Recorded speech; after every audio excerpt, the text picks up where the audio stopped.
तो बेटा आज का जो आपका टॉपिक रहेगा वो रहेगा वुमेन्स एजुकेशन के ऊपर कि क्या क्या एफर्ट्स किए गए हैं वुमेन्स एजुकेशन को लेकर और कौन कौन से ऐसे ऑब्जेक्टिव्स रहे हैं जो कि वुमेन्स एजुकेशन को थोड़ा सा और ज़्यादा बेहतर जो है वो बनाते हैं। सही है, इसके रिगार्डिंग हमें यहाँ पर जो है चीज़ें पढ़नी हैं। तो सबसे पहले स्त्री शिक्षा के उद्देश्य यानी कि जो मेन है वो मोटिव क्या क्या रहते हैं वुमेन्स एजुकेशन के रिगार्डिंग। सही है कि वुमेन्स को एजुकेशन मिलती रहे, तो इसके रिगार्डिंग कौन कौन सी चीज़ें उसके बारे में हम पढ़ेंगे। सही है, ध्यान से सबसे पहली चीज़ होती है कि पहला जो ऑब्जेक्टिव होता है कि वुमेन्स एजुकेशन पर ये जो जोर दिया जा रहा है उसका जो पहला ऑब्जेक्टिव है वो है बेटा सर्वांगीण व्यक्तित्व का विकास। मतलब वुमेन्स का जो है वो ओवरऑल डेवलपमेंट हो, एक पर्सनैलिटी उनकी जो है डेवलप की जा सके, वो स्वतंत्र हो सके, इंडिपेंडेंट हो सके, बौद्धिक विकास हो सके, मानसिक विकास हो सके, सामाजिक विकास हो सके, नैतिक विकास हो सके। मतलब हर तरीके का जो डेवलपमेंट एक इंसान के अंदर होना चाहिए वो सारे डेवलपमेंट जो हैं वुमेन्स के अंदर भी सेम तरीके से होने चाहिए। असमानता वहाँ देखने के लिए ना मिले, इस वजह से भी ये जो है मेन जो है वुमेन्स के एजुकेशन पर जोर दिया जाता है। दूसरा होता है स्त्रीत्व को बनाए रखने की दीक्षा, शिक्षा और वातावरण की व्यवस्था देना। मतलब स्त्रीत्व का जो रचना है, जो लज्जा है, जो कौमादी विनम्रता होती है, उसको उसी तरीके का लगना है। ऐसा नहीं है कि हम स्त्रियों को ये सिखाएंगे कि नहीं जी वो स्त्री की बजाय जो है एक ऐसा मेल की तरह बिहेव करना शुरू कर दें, ऐसा कुछ नहीं है। जो क्वालिटीज़ ऑलरेडी स्त्री के अंदर हैं उनको बनाए रखने में और उसी के साथ साथ उनको किस तरीके से बहुत अच्छी से अच्छी जो है शिक्षा दी जा सकती है, या जो है किस तरीके से उन्हें शिक्षा तक जो है, अगर हम बात करें शिक्षा के जितने भी पहलू होते हैं, जो अवधारणाएं होती हैं, जो विचारधाराएं हैं, वो किस तरीके से स्त्रियों के अंदर जो है लानी है, उसकी व्यवस्था करी जाती है। एक अच्छा वातावरण उन्हें दिया जाता है। कह रहे योग्य माता हैं, गृहिणी हैं, पत्नी हैं और जो कार्यकर्ता बनना चाहती हैं या फिर उन्हें जो है कार्यकर्ता बनाना है। मतलब जितनी भी महिलाएं जो भारतीय संस्कृति की वजह से माता बालक की सबसे पहली जो है गुरु होती है, तो इस वजह से जो है जितनी भी गृहिणियाँ हैं या जितनी भी फीमेल्स हैं वो एजुकेटेड होनी चाहिए, ताकि उनके अंदर वो संस्कार, वो अच्छी हीन भावना जो है उनके अंदर ना हो, अच्छी भावना उनके अंदर हो। इसी वजह ताकि वो अपने बच्चों में जो, अगर हम मानते हैं जैसे कि सबसे पहला जो गुरु होता है वो माँ ही होती है, माँ ही सबसे पहले चीज़ों को सिखाना शुरू करती है, तो वो सारी चीज़ें कहीं ना कहीं जो है बच्चों के अंदर किस तरीके से आनी चाहिए, कैसे आ सकती हैं, उन चीज़ों के बारे में भी जो है ध्यान दें। इस वजह से भी उनका विकास करना चाहिए। सही स्त्री शिक्षा पर ज़्यादा जोर दिया गया है। शांति स्थापना का स्रोत बनाने के लिए धार्मिक नैतिकता की भावना उनके अंदर आनी चाहिए, उनका चरित्र का निर्माण होना चाहिए। देखो हम मानते हैं कि जो फीमेल्स हैं वो बहुत ज़्यादा एबल होती हैं, लेकिन उनके पास एक पर्टिकुलर एक रास्ता नहीं होता जिसकी वजह से वो अपनी चीज़ों को अपने दायरों से बाहर निकल कर जो है कर पाएँ। तो वो जो दायरा है उनका, उसको तोड़कर वो किस तरीके से बाहर निकल सकती हैं, स्वतंत्र रूप से अपना जो है विकास कर सकते हैं। इसकी वजह से भी स्त्री शिक्षा पर ज़्यादा जोर दिया जाता है। फिर होता है सांस्कृतिक प्रसार का स्रोत बनना। सही है, कहीं ना कहीं समाज में जैसे यहाँ लिखा है कि समाज में विविध संस्कृतियाँ परंपराएं स्त्रियों द्वारा ही संस्थापित की गई हैं। ये उनकी रक्षक होती हैं, पोषक होती हैं और प्रसारक होती हैं। ये परिवार से लेकर समाज के क्षेत्र में अपने व्यवहारों और संस्कृति का विकास करने में योगदान भी देती हैं। तो जैसे धार्मिक प्रथाएं हो गई, रीति रिवाज हो गए, मान्यताएं हो गई, मातृभाषा का विकास हो गया, ये सब जो है स्त्री शिक्षा के थ्रू, स्त्रियों के थ्रू एक मार्गदर्शन दिया जाता है बच्चों को। क्योंकि देखो आप देखो कहीं ना कहीं जो है परिवार में भी देख लो, जितने भी बड़े बूढ़े होते हैं, खासतौर से दादी या नानी, सही उनको ही पुराने रीति रिवाज और पुरानी संस्कृति के रिगार्डिंग बहुत सारी नॉलेज होती है एक्स्ट्रा, जो इवन हमारे पास भी इतना पढ़ लिखने के बाद भी नहीं होगी। तो कहीं ना कहीं ये जो है उस संस्कृति को प्रिजर्व रखने में भी हेल्प करते हैं। तो इसलिए भी स्त्री शिक्षा का यही मेन उद्देश्य रहता है कि वो किस तरीके से अपनी चीज़ों को प्रिजर्व रखें, लिख के नोट डाउन करके रख लें, कौन कौन सी चीज़ें किस तरीके से हो सकती हैं, सिखाएं किस तरीके से सिखाई जा सकती हैं। तो इसलिए स्त्री शिक्षा में भारतीय संस्कृति का समन्वय होना भी बहुत ज़्यादा ज़रूरी है। तो ये व्यवसाय का जीवरोपण कला की दक्षता, तो ये फीमेल्स में कहीं ना कहीं इस क्वालिटी का भी जो है एनहांसमेंट किया जाता है स्त्री शिक्षा के थ्रू।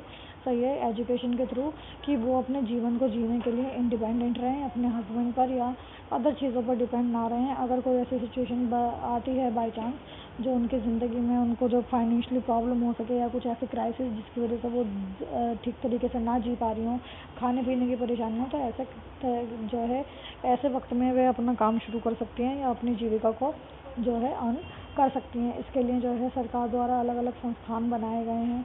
सही है, ये सब स्त्री शिक्षा के अंतर्गत ही आता है। ये संस्थान आपके प्रधानमंत्री कौशल विकास योजना के अंतर्गत आते हैं। PMKY योजना जो हम बोलते हैं, वहाँ पर ब्यूटिक का काम हो गया, टेलरिंग हो गई, मेकअप आर्टिस्ट हो गए, इन सब के लिए सर्टिफिकेट और डिप्लोमा वगैरह भी फीमेल्स को जो है वो दिया जाता है, ताकि फीमेल जो है कहीं ना कहीं उन चीज़ों का इस्तेमाल अपनी लाइफ में कर सकें। क्योंकि देखो कुछ ना कुछ स्किल्स हैं, अगर उसको हम डेवलप कर देंगे स्त्रियों के अंदर भी, तो वो भी समाज में अपना योगदान देना जो है वो काफ़ी अच्छे से शुरू कर देंगी। वैसे तो समाज में महिलाओं का बहुत बड़ा योगदान रहता ही है, लेकिन फिर भी कहीं ना कहीं जो है ये चीज़ें आती हैं सामने। अब बात करते हैं नेतृत्व और उत्तरदायित्व की क्षमता का विकास। सही है, किस तरीके से हो सकता है? तो अपने उत्तरदायित्व की क्षमता का विकास भी कर सकते हैं। सही है, जैसे युद्ध कौशल हो गया, सामाजिक सुधार हो गए, राजनीतिक सुधार हो गए, इन सारी चीज़ों में भी आएगा। अब बात करते हैं स्त्रियों के लिए किए गए प्रयास, कौन कौन से एफर्ट्स हैं और उसके लिए कौन कौन से कमीशंस ने किस किस तरीके से सबने जो है अपने अपने बारे में बताया है। जैसे यहाँ पे अगर हम देखें तो लिखा हुआ है कि भारतीय संविधान में उल्लेखित है कि किसी भी नागरिक से लिंग के आधार पर भेदभाव नहीं किया जाएगा। सही है, लिंग के आधार पर हम भेदभाव नहीं कर सकते कि अगर वो फीमेल है या मेल है उनके अधिकार बढ़ जाएंगे एजुकेशन को लेकर, ऐसा कुछ भी नहीं है। एजुकेशन फॉर ऑल का सिस्टम है यहाँ पर, यानी कि सबके लिए एक जैसा एजुकेशन सिस्टम अपनाया जाता है। नेक्स्ट जो है वो स्वतंत्रता के पश्चात स्त्री शिक्षा के संदर्भ में आयोगों और समितियों ने निम्न कार्य किया। सबसे पहली जो समिति थी वो थी आपकी राधा कृष्ण कमीशन, जो कि 1948 से 1949 तक उन्होंने अपना कार्यभार संभाला। और इस कार्यभार के अंतर्गत ही उन्होंने स्त्रियों पर बहुत ज़्यादा अध्ययन करा, देखा कि स्त्रियों को कौन कौन सी चीज़ों में परेशानी आती है, फिर किस किस चीज़ों को शिक्षा उन्हें दी जानी चाहिए। कह रहे हैं राधा कृष्ण कमीशन ने स्त्री शिक्षा पर बल देते हुए कहा कि शिक्षित स्त्रियों के बिना शिक्षित व्यक्ति नहीं हो सकता।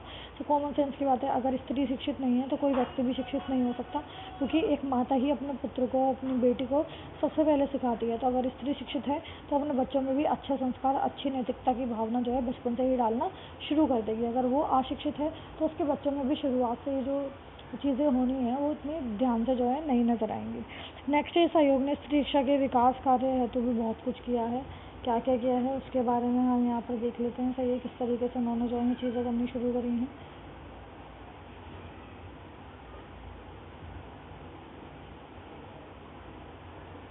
तो देखते हैं बेटा, यहाँ पर हम सबसे पहले चीज़ें दिया हुआ सुझाव दिए थे उन्होंने। सबसे पहला सुझाव जो दिया था वो ये कि नारी को सुमाता और सुगृहिणी बनाने की शिक्षा देनी चाहिए। सही है, सुमाता, सुगृहिणी, सुगृहिणी का मतलब एक अच्छे तरीके से घर को चलाने वाली स्त्री के रूप में उन्हें शिक्षित करना चाहिए। स्त्री के लिए शिक्षा सुविधाओं का विस्तार करना चाहिए। स्त्रियों को गृह प्रबंध के अध्ययन की प्रेरणा भी देनी चाहिए और अवसर भी देने चाहिए। इसी कंसेप्ट के ऊपर होम साइंस ऐसी चीज़ें जो हैं आपको देखने के लिए मिलती हैं। सब्जेक्ट्स भी ऐड हो गए हैं, जिसकी वजह से गृहिणियों को सिखाने हैं तो बहुत सारी चीज़ें जो हैं उसमें सिखाई जाती हैं। कला हो गई, बुनने की, सिलाई की, या फिर बटन टाकने की, ये सारी चीज़ें भी यहाँ पर बताई जाती हैं। नेक्स्ट है आपका अध्यापिकाओं को समान कार्यों के लिए अध्यापकों को समान वेतन दिया जाना चाहिए। तो मेल के कंपेरिजन में जो फीमेल टीचर हैं उनको भी सेम सैलरी प्रोवाइड करवानी चाहिए, जो कि आज के टाइम में एक्चुअल में है भी।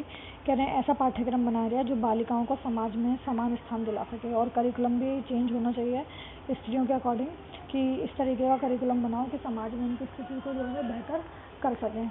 नेक्स्ट जो था वो था आपका, कह रहे हैं नेक्स्ट जो आपका समिति रहा वो रहा राष्ट्रीय महिला शिक्षा समिति, जो कि 1958 में बना था। इस समिति को दुर्गा भाई देशमुख समिति के नाम से भी जाना जाता है, ये बात आप याद रखें। महिला, और ये देखो पूरे ऑलमोस्ट 10 साल के बाद जाकर दोबारा जो है एक समिति बनाई गई थी स्त्री शिक्षा के रिगार्डिंग, कि किस तरीके से प्रॉब्लम्स को फेस किया जाता है और उनको ठीक कर सकते हैं। कह रहे हैं इसका जो मुख्य उद्देश्य रहा था, इस समिति ने कुछ सुझाव दिए। सबसे पहला क्या सुझाव दिया, इन्होंने बोला कि कुछ वर्षों तक बालिका शिक्षा की ओर विशेष ध्यान देने की आवश्यकता, और स्त्रियों के लिए अलग से प्रशासनिक व्यवस्था भी की जानी चाहिए। प्रशासनिक व्यवस्था का मतलब है एकेडमिक क्वालिफिकेशन भी जो है स्त्रियों की अच्छी होनी चाहिए। कह रहे हैं ग्रामीण क्षेत्र में स्त्री शिक्षा के विकास हेतु अलग अलग योगदान कराने चाहिए, अलग अलग व्यवस्थाएं करानी चाहिए, क्योंकि ग्रामीण क्षेत्र में अभी भी कहीं ना कहीं लिंग के आधार पर भेदभाव देखने के लिए मिलता है, और ये भेदभाव जो है वो कारण है कि स्त्री जो है अच्छी तरीके से अपनी शिक्षा को ग्रहण नहीं कर पाती हैं। तो ग्रामीण इलाकों जैसे इलाकों में तो जाकर ऐसे ज़िलों में जा जाकर जो है हमें अलग अलग मॉक ड्रिल्स करानी चाहिए, या फिर कार्यक्रम जो है करवाने चाहिए, जिसकी वजह से जो है लोगों के अंदर ये वाली भावना जाए कि हाँ भाई स्त्रियों को शिक्षित करना बहुत ज़्यादा ज़रूरी है। आज के टाइम में जो है स्त्री भी शिक्षित हो सकती है, उनका मानव अधिकार है और हम उनके मानव अधिकार से उनको वंचित नहीं रख सकते हैं। नेक्स्ट जो है वो ये है कि उपलब्ध धनराशि का उपयोग बालिकाओं के मिडिल और माध्यमिक स्तर को सुधारने के लिए भी करना चाहिए। उन्हें छात्रवृत्ति देनी चाहिए, छात्रावास बनाने चाहिए उनके लिए, जो अनुरूप तरीके से जो है उनको कंफर्ट के अकॉर्डिंग जो है कार्य करते हुए नजर आए, ऐसी व्यवस्था में मॉडिफाई करनी चाहिए। नेक्स्ट उन्होंने बताया कि राज्यों में बालिकाओं और स्त्री की राज्य परिषदों का निर्माण करना चाहिए। तो ये राज्य परिषदों का भी निर्माण करना चाहिए। इट मीन्स कहीं ना कहीं स्त्रियों को सिर्फ शिक्षित ही नहीं, शिक्षा ही नहीं, बाकी सारे जितने भी एकेडमिक चीज़ें होती हैं उसमें भी स्त्रियों का जो है पार्टिसिपेशन आगे बढ़ाना चाहिए। जैसे कि राज्य स्तर पर राज्य परिषद वगैरह हो गए। बालक और बालिका शिक्षा के लिए विषमता की शीघ्र समानता करनी चाहिए। तो ये जितने भी आपको भेदभाव देखने के लिए मिलते हैं या ऑडनेस देखने के लिए मिलती है फीमेल और मेल के प्रति, वो सारी रूढ़िवादी चीज़ों को भी ख़त्म करना चाहिए। और देखो आप वैसे भी क्लास एनवायरनमेंट में जहाँ पर कोएड स्कूल होगा तो थोड़ा सा आप वहाँ पर जो है पार्शल जो है नेचर देखते हुए नज़र आओगे। कभी कभी अध्यापकों का आपको इक्का दुक्का ऐसे अध्यापक मिल जाएंगे जो पार्शलिटी करते नजर आएंगे, तो ये जिनका ज़्यादा जोर नहीं होता। तो इस वजह से बोला गया है कि अध्यापकों को भी थोड़ा इतना सुधार लाना चाहिए कि वो भी स्त्री शिक्षा और जो है बाकी जो मेल्स हैं उनके प्रति जो है पार्शल ना रहें, बायस ना रहें। फिर बना जी राष्ट्रीय शिक्षा नीति 1986, 58 क्या सीधा 86 ऑलमोस्ट जो है आपके ये 25 साल के आसपास के बाद उसके बाद ही बताया गया। सही है। तो कह रहे हैं बालिका की शिक्षा के लिए परिवेश का निर्माण करना चाहिए, अलग से एक बिल्डिंग बनानी चाहिए। जैसे आज के टाइम में आप देखते हो बहुत सारे गर्ल्स स्कूल मौजूद हैं। सही है। औपचारिक और अनौपचारिक दोनों प्रकार की शिक्षा की सुविधाएं बढ़ानी चाहिए। सही है। और फिर हमें दिया हुआ है यहाँ पर कि वर्तमान कार्यक्रम का विस्तार और अनेक सहायता कार्यक्रमों को भी प्रारंभ करना चाहिए, जिससे बालिका के स्तर को भी बढ़ाया जा सके। कहीं ना कहीं जो है हमें कार्यक्रम बहुत ज़्यादा ज़रूरी है, क्योंकि देखो जितना ज़्यादा हम कार्यक्रम करेंगे लोग उतना ज़्यादा जो है अपना ध्यान जो है हमारी तरफ लेंगे और हमारी बातों को समझना शुरू कर देंगे कि हाँ जी स्त्री शिक्षा कितनी ज़्यादा ज़रूरी है। कभी कभी सिर्फ बोलने भर से काम नहीं चलता है। अगर हम कोई नुक्कड़ नाटक कर दें या अदर कोई ऐसी कार्यक्रमों का इस्तेमाल कर रहे हैं जिसके थ्रू हम ये एक जो है सीख दे रहे हैं, एक बात बता रहे हैं कि स्त्री शिक्षा कितनी ज़्यादा ज़रूरी है, तो ये हमेशा महत्वपूर्ण रहा ही है। निरक्षर स्त्रियों के लिए युद्ध स्तर पर कार्य करना है तो निरक्षर दूर करने के उपाय करने चाहिए। सही है। फिर राष्ट्रीय महिला आयोग बना 1990 में। सही है। और इसमें एक अध्यक्ष, एक सचिव और एक 5 जो है पूर्णकालिक सदस्य बनाए गए थे। ये आयोग 31 जनवरी 1992 से प्रभावी हुआ और इस आयोग को निम्न कार्य सौंपे गए। इनको जो पहला कार्य सौंपा गया वो ये था कि महिलाओं को कानूनी सुरक्षा प्रदान की गई है। सही है। उन्हें कारगर ढंग से लागू करवाना, महिलाओं के प्रभावित कानूनों की कमी और अपर्याप्त त्रुटि का संशोधन करके बताना कि ऐसी कौन सी कमियां देखने के लिए मिल रही हैं जिसकी वजह से महिलाओं पर बनने वाले कानूनों को ठीक तरीके से फॉलो नहीं करवाया जा रहा है। महिलाओं की शिकायत पर ध्यान देना, कानूनों का उल्लंघन करने वालों को सजा देना, महिलाओं का आर्थिक और सामाजिक विकास पर ध्यान देना। उसके साथ साथ जो है जेल खानों और इन सारी जो है इनकी दशाओं को सुधारने की भी सिफारिश की गई थी। नेक्स्ट था जो लास्ट था वो था आचार्य राममूर्ति समिति और महिला शिक्षा। राममूर्ति कमेटी वाला मैं अलग से आपको एक वीडियो भेजूंगी, वो वीडियो आप बहुत ध्यान से पढ़ना, इसी में ही आपको भेज दी जाएगी। कह रहे हैं प्राथमिक विद्यालयों के समीप शिशु देखभाल और शिक्षा केंद्र स्थापित किए जाने चाहिए। सही है जी। तो प्राथमिक विद्यालयों के समीप जो है शिशु देखभाल का मतलब क्या है कि जहाँ पर बच्चों को ध्यान रखा जाए और शिक्षा केंद्र स्थापित करने चाहिए। साथ ही इनकी समयविधि को विद्यालय की समयविधि के साथ समायोजित करना चाहिए। कक्षा 1 से 3 तक पाठ्यक्रम शिशु केंद्रित हो और शिशु के ही अनुकूल बनाया जाए। गेम्स वगैरह के पीरियड ज़्यादा रखे जाएँ, बच्चों को क्रिएटिव और इंटरटेनिंग एजुकेशन दी जाए। आंगनबाड़ियों की व्यवस्था की जाए, मिड डे मील दिया जाए। 300 से अधिक आबादी वाले क्षेत्रों में प्राथमिक विद्यालय स्थापित किए जाएँ। 500 से ज़्यादा वालों में हाई स्कूल वाले। ड्रॉप आउट्स को भी कहीं ना कहीं जो है नॉन फॉर्मल तरीके से एजुकेटेड किया जाना चाहिए। योग छात्राओं को भी छात्रवृत्ति प्रदान करनी चाहिए। तो अलग अलग लेवल पर अलग अलग एक्टिविटीज़, अलग अलग करिकुलम भी जो हैं महिला की शिक्षा के लिए बनाए गए हैं, जिसकी वजह से हो सकता है कि ज़्यादातर जो है इम्पोर्टेंस उनको मिल सके और वो सारी चीज़ों को देख सकें। ये वाला जो टॉपिक है थोड़ा सा आपको राममूर्ति वाला मैं अलग से भेज दूँगी। नेक्स्ट आपको बोला है बालिकाओं के प्रोत्साहन और योजनाओं का वर्णन, किस तरीके से हम उनको प्रोत्साहित कर सकते हैं, कौन कौन सी योजना बना सकते हैं, इसके ऊपर बात करेंगे। तो योजनाएं तो बहुत हैं।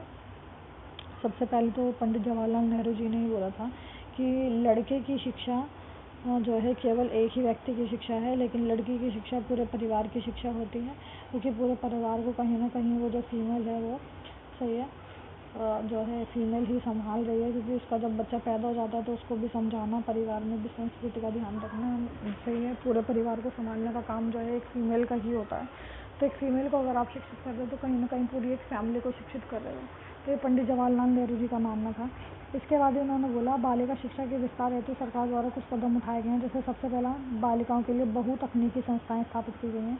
बहुतकनीकी यहाँ पर मल्टीपल टेक्नोलॉजी का इस्तेमाल किया जाता है। ये कौशल संस्थान आपके जितने भी बने हुए हैं ना वो सब इसी के अंतर्गत आते हैं। कह रहे हैं ऐसे संस्थाओं की मदद करना जो बालिका की शिक्षा में निरंतर काम कर रहे हैं।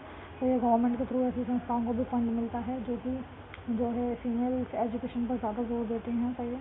और प्रांतीय शिक्षा निदेशालय के अंतर्गत एक ऐसे अलग विभाग की स्थापना करना जो कि शिक्षा और बालिका शिक्षा कार्यक्रम की देखभाल करे। सही है। संयुक्त शिक्षा कोर्स की स्थापना करना और ग्रामीण क्षेत्रों में शिक्षिकाओं हेतु आवास की व्यवस्था करना। सही है। जितनी भी ये क्या नाम है ग्रामीण क्षेत्र में जितनी भी महिलाएं पढ़ती हैं तो उनको लिए जो अध्यापक हैं उनके लिए एक अलग से ही आवास बनाया जाए ताकि वे लोग वहाँ पर आराम से जाकर जो है बच्चों को पढ़ा सकें। ऐसा ना हो कि छुट्टी हो रही है और उन्हें आने में थोड़ी सी परेशानी हो रही है।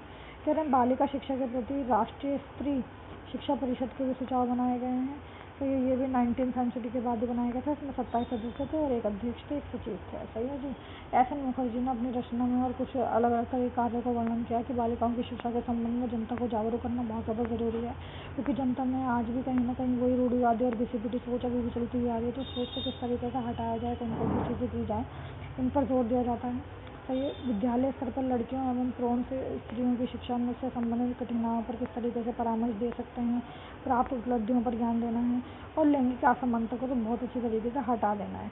ये लैंगिक असमानता ही सबसे बड़ी जो है अभाव का कारण बनती है कि जिस वजह से जो है महिलाएं जो है शिक्षित नहीं हो पाती।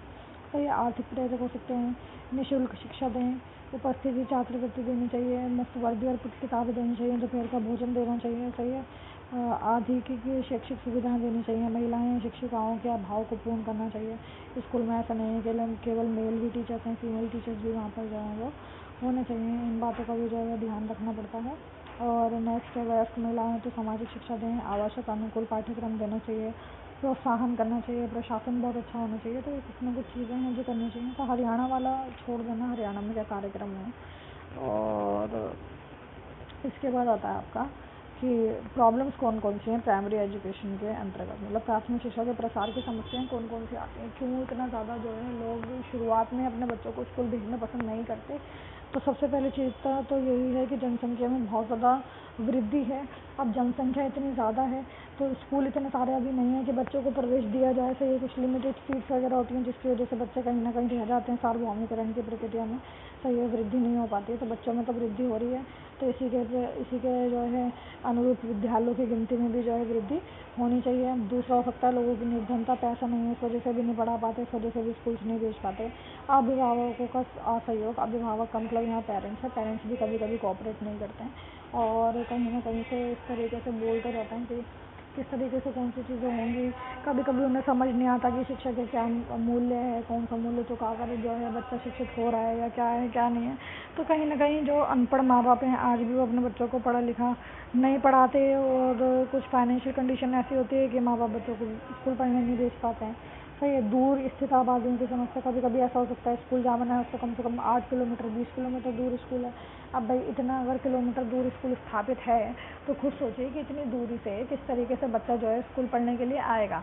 हाँ भाई उसके ज़िले के आसपास अगर कोई स्कूल बना दिया गया है जिसकी वजह से वो अगर पैदल भी चल के जाए तो स्कूल तक पहुंच सकता है। और कॉमन सेंस की बात है, आप भी अपने आप में देख लो, आप भी यही कोशिश करते हो अगर आप गली से बाहर निकल जाओगे तो आपको अपने आसपास के इलाकों में ज़्यादा नहीं तो 5 या 10 मिनट की दूरी पर कोई ना कोई स्कूल आपको ज़रूर आवश्यक मिलेगा। लेकिन गवर्नमेंट आज के टाइम में ये भी कोशिश कर रही है कि ऐसे इलाकों में कम से कम जो है अगर कहीं पर 500 या 600 आबादी वाला कोई इलाका बन गया तो उसमें एक स्कूल खोल दिया जाए ताकि बच्चों को किसी प्रकार की कोई जो है अव्यवस्था देखने के लिए ना मिले, बच्चे सही रहें। सही है। ये वाली चीज़ें भी यहाँ पर बोली गई हैं। इसके बाद जो है वो है पिछड़ी हुई अनुसूचित जनजातियाँ। तो जो ये SC ST ट्राइब्स के लोग हैं ये भी पढ़ने पर शिक्षा पर ज़्यादा जोर नहीं देते हैं, तो इनके लिए तो हम पीछे वाली क्लासेज में पढ़ कर आए। काफ़ी सारे ऐसे कानून और नियम वगैरह बनाए गए हैं जिसकी वजह से जो है उनको जो है प्रोत्साहित किया जाता है कि वो शिक्षा को ग्रहण करते हुए नजर आए। नेक्स्ट जो है अनुपयोगी शिक्षा, यूजलेस एजुकेशन सिस्टम बिल्कुल भी फॉलो ना करें। ऐसे एजुकेशन सिस्टम को फॉलो किया जा सके या फिर कहीं कहीं पर एजुकेशन सिस्टम इतना बेकार है जिसकी कोई हद ही नहीं है, तो इतना बेकार एजुकेशन सिस्टम का कोई फ़ायदा नहीं है किसी तरीके का। तो ऐसी चीज़ों पर भी बहुत ज़्यादा जोर देना चाहिए। सही है।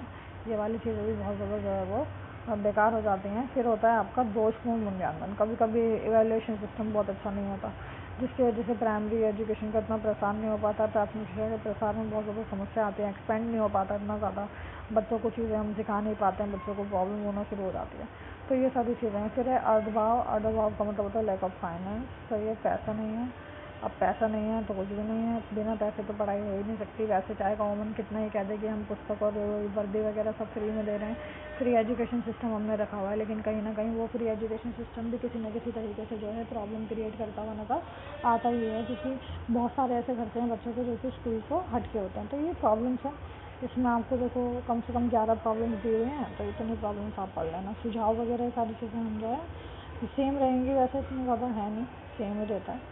तो ये 11 हैं, 11 में से कोई भी 8 आप जो है याद कर लेना पॉइंट, और उसको अपने अकॉर्डिंग जो है बनाकर लिख देना बेटा।